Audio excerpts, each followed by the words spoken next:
I just don't think you could have comprehended the scale. It must have seemed like they'd gone to the end of the world. It must have seemed like they'd gone to the absolute wilderness. And it was incredibly dangerous work. There would be overwhelming illness and significant numbers of deaths.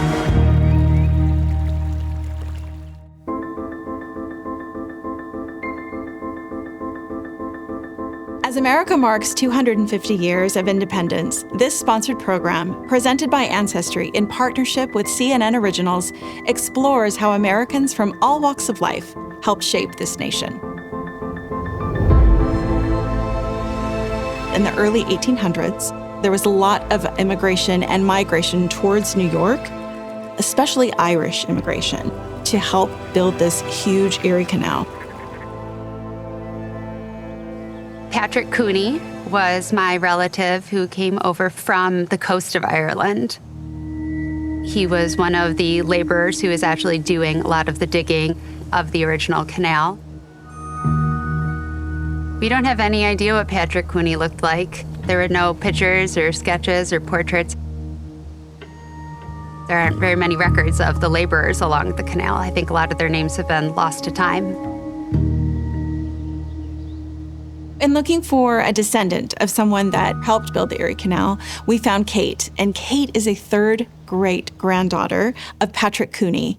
And Patrick Cooney came over with his wife Bridget from County Wexford, Ireland in the early 1800s and began working in New York, in different places in New York, Utica, and then he worked for a little bit in Syracuse. And that in Syracuse is where he secured the Erie Canal contract. Hello. Hi, nice to meet you. Nice to meet you. I'm Kate. Have you been here before? I have not, but I have memories of hanging out with friends and having ice cream at Abbott's on the canal. But you didn't know that you had an ancestor who'd had such a big part in it? Definitely not at all. Lots and lots of Irish people came here under pretty dire circumstances, a lot of poverty, a lot of hunger. It was work that very few other people wanted to do. And it really was just this Herculean labor. Like, it was incredibly difficult work. This is the Montezuma Swamp, which was the epicenter of some of the worst parts of digging the canal. It was so bad that at various points, the men digging the canal had to stand chest deep in water and muck, and they would no sooner sort of clear a trench than it would collapse in again and they'd have to start again. The work was so grueling, and it was logistically very challenging.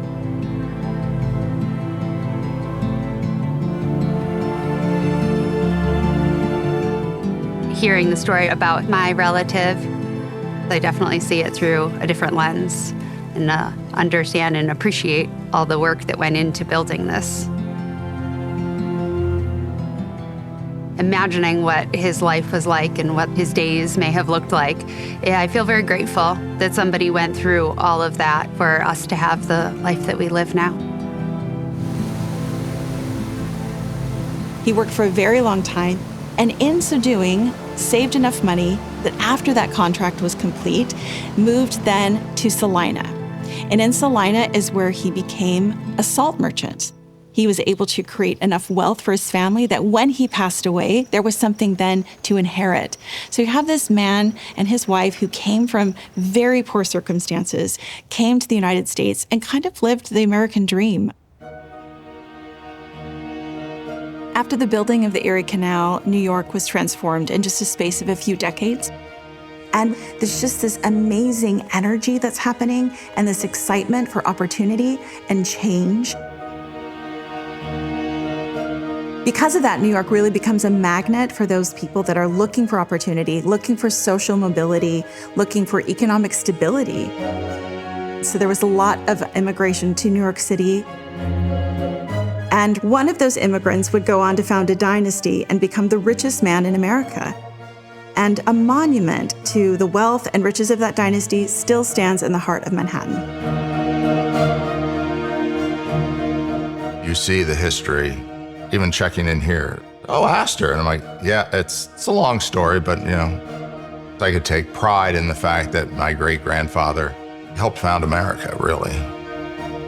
My name is G. Todd Astor. I'm John Jacob Astor's great-great-great-great-grandson. John Jacob Astor I must have been a go-getter because he got a lot.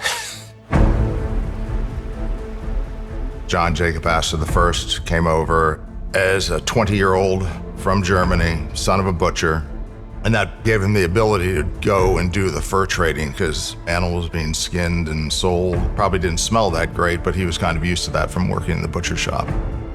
He must have been quite a gentleman to go up the Hudson River and deal with Native Americans, so it was probably a fairly hostile environment at times. He made his first $250,000 fur trading and maybe just saw a great land of opportunity, which America's always been. J.J. Astor, the originator of the Astor dynasty, made his fortune with fur in the beginning, but then he switched to real estate, and that was kind of the key to continue the wealth, and is part of that whole Astor dynasty that we are so familiar with today.